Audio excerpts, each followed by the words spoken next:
What's up, my friends? Welcome. We're here to talk about some events happening in the United States Army, some current events, things that are happening during the week, kind of summarize some things, give you guys a little bit of the nitty gritty of a few things. One of them being about like some waivers for the COVID-19 vaccine, how that's kind of working in the military and in the Army. The Army's also looking at a new tape test, which is the method they use to figure out if a soldier is overweight or are they just heavy because they're muscular and how much body fat percentage do they have. So we'll talk about some new methods they're thinking about kind of utilizing. Sergeant Major is also saying that, hey, we need to stop doing training just for the sake of doing training. So stop scheduling field problems after field problem after field problem just because you need time to fill. So we'll dive deeper into that. And then we also have an internship possibly in the Army, may apply for some individuals. And if you're interested in that, then I'll have a little bit of details of how that kind of works and we'll discuss some things. But we're going to probably start off with about this COVID-19 vaccine thing. Obviously, you may know that it's a mandated thing for the military and each branch has a different timeline, but essentially before the end of this year. And if you're not getting vaccine, then you're going to be released from the military. But there are ways you can get like exceptions. There are different waiver processes, and there's a little bit of talk about that, right? And in this story here is saying that troops opposed to the COVID-19 vax can get a waiver, but they're rare. So in the article, it's talking about, hey, we're getting closer to the time, it's getting there, but, fewer than 10% of active duty force and 30% of the total force remain completely unvaccinated. So there are individuals that, don't want to, maybe waiting for whatever reason, all sorts of different kind of things in there. Maybe they're working on these waivers, but I know a lot of people thought that, oh, well, I guess I'm suddenly religious or I'm suddenly allergic to things, right? There is a process involved with this. It's not as simple as I'm just going to say this or say that and get out of it kind of a thing. So we're coming down, they're talking about how they're trying to make sure that, people who have like questions about the vaccine or they're properly counseled about the safety and everything. And that way, if they're, hesitant because they're worried about things, then they're trying to counsel them about that. But some people have reasons, religious or medical reasons why they don't want to do so. So determining how common religious exemptions are is difficult. Each of these services in charge of the process and approval for their service members, and they track exemptions in their own ways. So each branch, is going to go about it in their way. They're going to have probably a screening process, some different things in there to determine the legitimacy of this person that's wanting to get the exemption for whatever reason. So it even gives like some examples here for like different branches as far as getting approved for waivers. Here it's talking about the most recent available data shows that the Navy and Marines have 0 religious vaccine exemptions on the books, which hasn't changed since the Defense Department announced the intention to mandate COVID-19 vaccination in August. So if you are in the Navy or the Marines, it probably is really rare. According to these data here, that's for religious ones. It didn't state anything about like medical exemptions, but for religious ones, they haven't granted any, at least according to this article. Air Force says that they have reported 336 administrative exemptions, which includes religious exemptions. And then a little bit farther down, it's talking about the Army. The Army here is saying the Army currently has 106 administrative exemptions. So a spokesperson said, so it looks like your best chance for a medical exemption or an exemption at all for a waiver for the COVID-19 vaccine will come from people that are inside the Air Force. Least likely would be probably Navy and Marines, according to this data. So it's not an easy thing. That's why, like the article is talking about, it's rare. It's not an easy thing to be able to get. So here it says, as part of the longstanding regulation, service members seeking religious exemptions for vaccinations have to write a short essay for the reason of their opposition, then be counseled legally, medically, and spiritually. So they have to give a good reason as to why they're going to do it, review the essay, and kind of see if it sounds legitimate kind of a thing. But it also goes on to talk about like previous things. Like if you're suddenly this religion, suddenly against it because of this, that may be a harder case for you to prove. So like here, it's talking about like, if you have a religious exemption, so the reason why you're not getting the vaccine is because of these, lab replicated cells from aborted fetal tissue and all that kind of things, then, you're gonna have to make a pretty good case because the chickenpox, measles, bumps, hepatitis A, all that kind of stuff already have that. And if you're already getting those vaccines and you didn't complain about those ones, but now suddenly this one you are complaining about because it's against your religion for that kind of thing, you're probably gonna have a much harder case to be able to, justify why suddenly now this vaccine is against your religion where these ones you've already gotten and you didn't care about those ones then. So that can make it definitely tough. I know some people, kind of made it seem like they thought it would be super easy just to claim religious ones, but the military is taken very seriously. They want to, make sure it's not, for, fake reasons that people are trying to make up these excuses. It doesn't talk about, I don't think, so much inside of here as far as medical ones. I mean, it does talk shortly a little bit about like temporary ones for like pregnancies and stuff for medical reasons, but that one's going to have to be reviewed from a doctor to give the reason as to why you can't get it for the medical ones. It even talks about like the Johnson & Johnson one, how that one has a specific thing inside of it that some people are allergic to, but the Pfizer one and the Moderna one does not contain that. So you just have to alternatively take that one, kind of a thing. So nonetheless, there are ways that people who are legitimately trying to get waivers for religious purposes, medical purposes, can get those waivers. They're still fairly difficult, but I think the idea they're trying to make here is trying to make sure that people who are just trying to fake it aren't able to really skim through the system on just making crap up. I won't get into like my thoughts on it. I'm kind of like on either side. I mean, I get that, you should have your choice to choose stuff, but the military, I mean, hell, I had to get anthrax. I had to get all sorts of, vaccines and stuff. This one is a newer one compared to the other ones that are better tested. I'm not going to get into the politics of that. I'm kind of somewhere in the middle kind of a thing. So I really don't care too much if someone's choosing not to get the vaccine and want to get out of the Army compared to someone who thinks it's a good idea. I'm kind of in the middle. I mean, I support whatever you think is best for you, and what your choices are, that's up to you. For more information from that article, just check out the link down in the description box. But let's come over to the tape test. Tape test gets tested. Army kicks off new body fat study. So the process usually in the Army is, you go and you get weighed and taped. So after a physical fitness is usually around the time when you do the physical fitness test is around the time when they do this. And then they'll weigh you, and then they'll do your height and weight. And then based on those measurements and based on the scale the Army has and the military has, they'll determine if you are considered overweight. But you can be overweight because maybe you're a muscular person. So then that's when they have to go into the tape test, which is to check to see if, this extra weight is because of fat or because of muscle. So the Army launched a study Monday at Fort Bragg, North Carolina, to evaluate alternatives to the infamous tape test, the Center for Initial Military Training said in a news release. So they're looking to see, hey, is the current tape test good, or are these alternatives even better?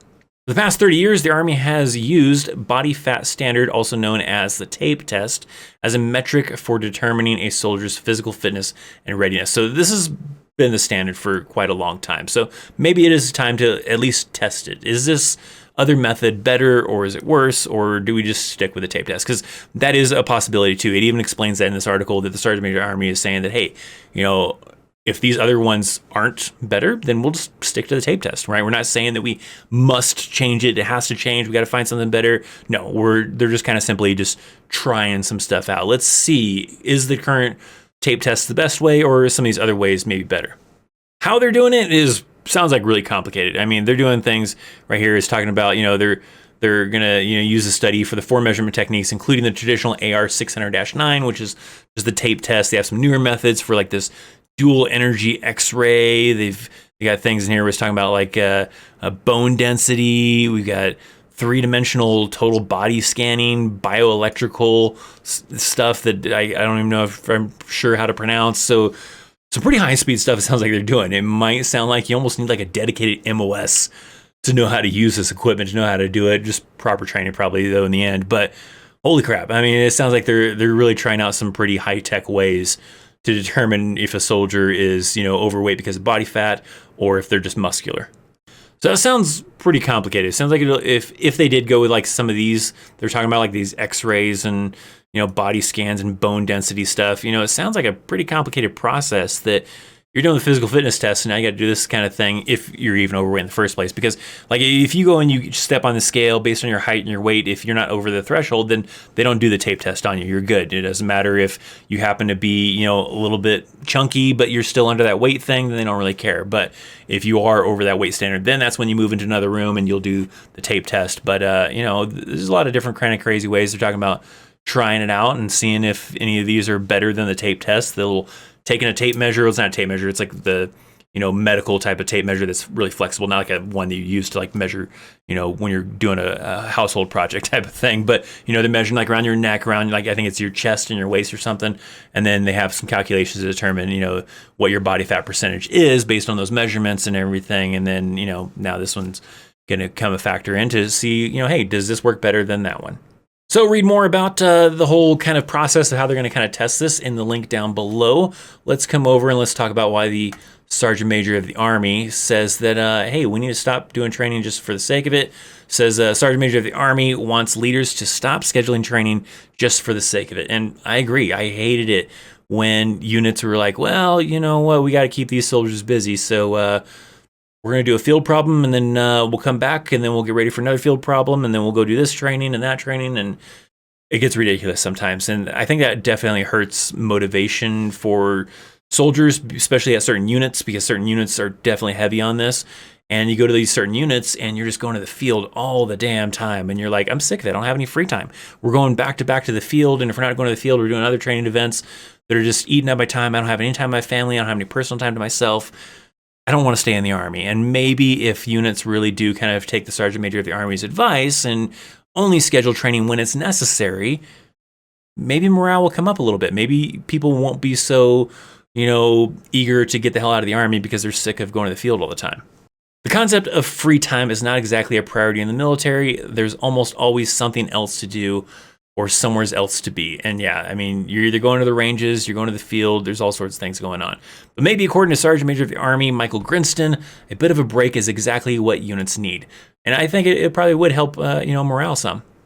So he was at a conference, and I guess this is when he kind of talked about it and kind of brought some things up. And it talks about, that some organizations are now giving mandatory white space, which is just basically, when you're looking at a calendar and you look at what's all happening in that calendar, and if there's like a week that nothing's happening, and so there's the white calendar space, on there, so it means there's white space, so it means nothing's happening that week. A lot of units will be like, well, that's a bad thing. We don't want white space, so let's fill it with something. Let's put in some kind of training. Let's put in some kind of field problem. And he's trying to tell units that you don't have to. If you're going on a deployment, sure, you might be a little bit busier with, making sure that people are properly trained for that deployment, but just annual training, you don't need to do it back to back to back. You can space that stuff out, gives the soldiers a little bit of recovery time from that first field exercise, recover, spend some time with the family, and then a lengthy process or whatever based on, as a good time frame for the unit.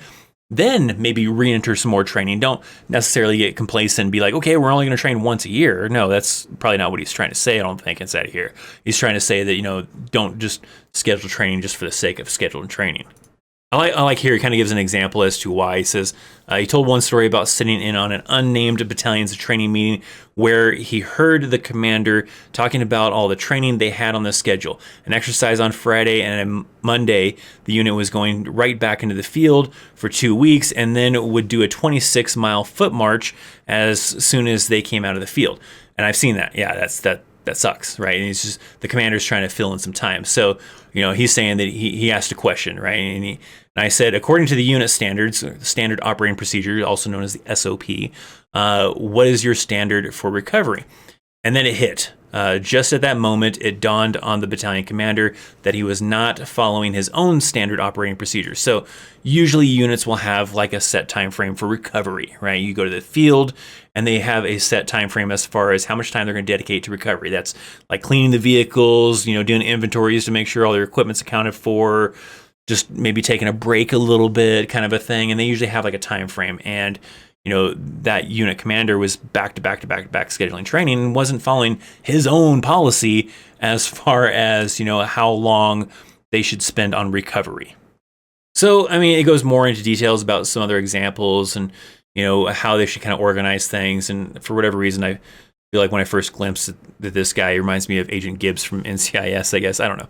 But, it's a good idea. I think it's a good idea to train when needed, and if it's not needed, take a little bit of a break, right? Give soldiers a chance to breathe, and maybe it would improve morale, and soldiers wouldn't feel like they're just constantly training and not getting any time with their families, right? I'm not, saying just give them a bunch of time off and let them get paid for doing nothing kind of a thing, but you probably don't need to go to the field back to back to back to back kind of a thing. You can probably focus on the field when it's necessary. Other times it's doing the day-to-day operations and then allowing them to spend the evenings, with their families and stuff. And maybe that will be enough to improve morale for some people that are tired of going to the field all the time, just for the sake of going to the field. So read more about it in the article and link below. Let's talk about this internship program that the Army's talking about. The Army has an internship program, and no, we don't mean privates, because I mean, some of you might be thinking about it. Oh yeah, I got some interns. I got these brand new privates, so I'll just grab a private to do the work. Or there is actually kind of a thing with ROTC cadets that kind of is along the lines of what they're kind of talking about here, where you'll see like a cadet that's still in ROTC, kind of training to be an officer, and they'll come into the motor pool, they'll come into your work area and be kind of like following around a lieutenant, and that lieutenant is kind of like mentoring them. That's almost like an internship thing to kind of give an idea of what it's like to be in the Army, but not in the same example of what they're actually talking about here, though. So inside of here, it's saying that the Army is looking for a few good interns, and contrary to popular belief, that doesn't include whichever private is nearest to you when you need something. So specifically is what they're talking about is here. A new program for the Army, which kicked off on September 1st, is focused on hiring civilian college students studying in the STEM field, which is science, technology, engineering, and mechanics, while they're still in undergrad. So kind of bringing them into technology stuff, and it's talking about, could have their pick of Silicon Valley companies to flock to, after they, get all this experience and everything. So it's talking about, how you can get this great education, come into the Army, into these types of fields for technology, and then, probably pursue some great career after the Army type of thing in these types of fields. And so, like, the hope is that they help bring the Army into the future by developing cutting-edge technology for the force. So trying to get these, educated individuals to want to come to the Army to help develop things that, could be beneficial to the military, to the Army. And, maybe not having these individuals go from college to Silicon Valley and developing great things for, Oculus and Facebook and all those other things, rather than, having them come into the Army to develop cool Army gadgets, cool Army stuff possibly, and using that as kind of a good place to go. It doesn't have to be Silicon Valley. It could be the Army, and you can do awesome stuff there, I guess. So this talks more in detail about the program. The main thing I thought of when I was kind of seeing this was an idea that I had thought of, where I think it would be cool if the Army did just have like an intern program just for someone who's interested in MOS to kind of try it out and see what it's like. Because I thought it'd be cool. Let's say you're interested in like a 68 whiskey, right? You want to be a combat medic, and you don't want to necessarily have to like find out the hard way that maybe it sucks. Maybe you thought that it was like me like this, and then you actually join the Army and you're like, oh man, it's not at all what I thought it was. But maybe if they had some kind of program where you get with a recruiter, you tell them, hey, I'm interested in this MOS and I would like to do like an internship program. Maybe you apply for it type of thing, and maybe you spend like a month, maybe it's even paid. Maybe you get like E1 pay for like a month or whatever. And you get to basically go and shadow, these people in that MOS that you're interested in, maybe not a unit that's in the field, but maybe a unit that's just like in the day-to-day operations to kind of get a feel for it in the Army. That might be cool. Maybe you get someone interested in MOS that, maybe they were on the fence about. I mean, it may even put them off. They may find out that it's not all what they wanted, but I guess maybe it's good to find that stuff out then, rather than when you join the Army and now you're dedicated to a contract. The Army may not care about that kind of thing. They may just be rather interested in you being dedicated to it and not you finding out that it's not quite what you wanted it to be. And, maybe they want to trap you into it. I don't know. But, I think that would be a cool program if they had some kind of intern way. You're interested in a specific MOS and you want to try it out first. Maybe you get to try it out for a couple weeks, maybe a month, maybe it's paid, maybe it's unpaid. I don't know. And you actually get to get that experience before you even go off to base training, before you go off to AIT. So you're just kind of like an intern for that individual in the Army and the MOS, maybe even doing PT with them, getting to see what it's like being in the Army and really kind of getting into it and getting your feet wet to see, what is the Army life like for me? If I was to go into this MOS, is it what I think it is, and would it be beneficial? Like I said, that may help some people, but again, it may, people that, would have normally just joined and then found out that, oh my God, this MOS sucks and this Army life is not for me, wouldn't even give it a shot anymore because they see this units and how it works, and they'd be like, oh, nope, I'm not joining. And so maybe in that case, it might end up being bad for the Army. But nonetheless, I think that would be pretty cool. So what are your thoughts on any of the stories I talked about here in this little video? Maybe leave some comments down below. If you want to see like the full articles, maybe a little bit more information on some of the topics I talked about, in the description box, it has the links to the full-on articles, so you can check those out. Check out these videos over here, because you shouldn't just stop here. Hit that thumbs up. Thanks for watching. I'm Christopher Chaos. I'll see you next time. See ya.